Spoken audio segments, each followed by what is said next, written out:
Global maritime summit इस कार्यक्रम में उपस्थित केंद्रीय मंत्री Sarbananda Sonowal ji, Eknath Shinde ji, Shripad ji Naik, Pramod Sawant ji, Shri Nirmal Siripala de Silva, Bangladesh, Armenia, Italy, Spain, Tanzania, Nepal, यहाँ सभी से आए मेहमान, मंत्रीगण,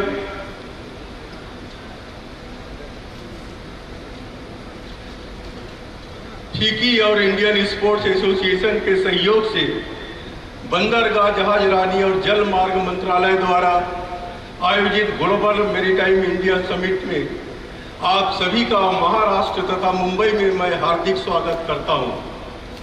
भारत के समुद्री अमृतकाल में यह समिट मुंबई में आयोजित करने के लिए मैं आयोजकों को और विशेष रूप से आमंत्रित मंत्री श्री सर्बानंद सोनोवाल जी को हार्दिक धन्यवाद और बधाई देता हूं।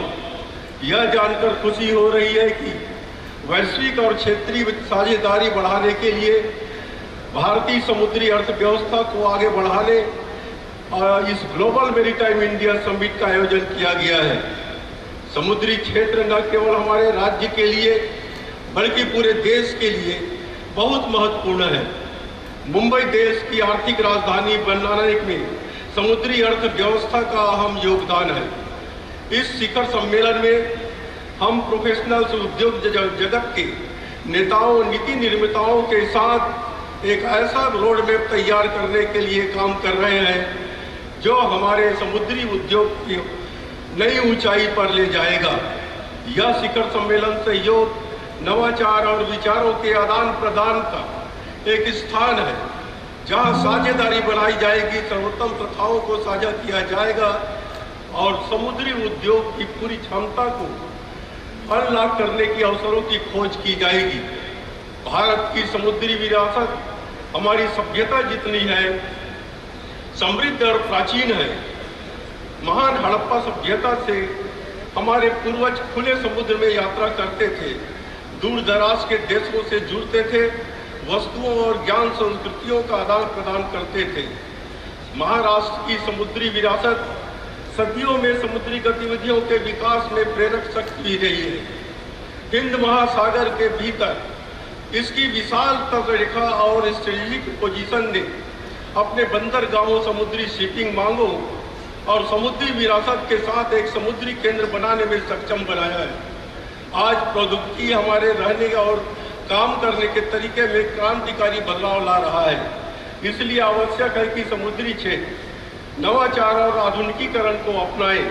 आर्टिफिशियल इंटेलिजेंस और मशीन लर्निंग और सस्टेनेबल प्रथाओं जैसे उन्नत प्रौद्योगिकियों के उपयोग माध्यम से हम अपने समुद्री संचालन में दक्षता, सुरक्षा और पर्यावरणीय स्थिरता में सुधार कर सकते हैं।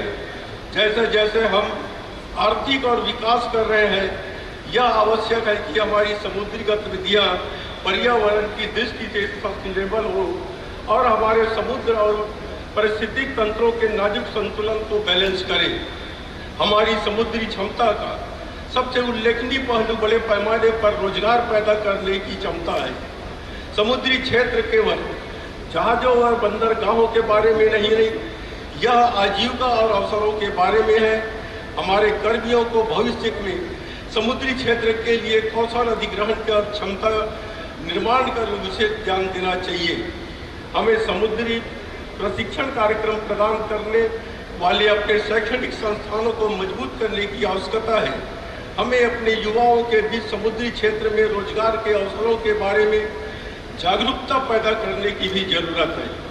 शिक्षा, प्रशिक्षण और अनुसंधान निवेश करने से हमारे युवा इस आवश्यक क्षेत्र में सार्थक योगदान दे सकेंगे और महाराष्ट्र को विश्व प्रसिद्ध समुद्री गंतव्य के रूप में स्थापित कर सकेंगे।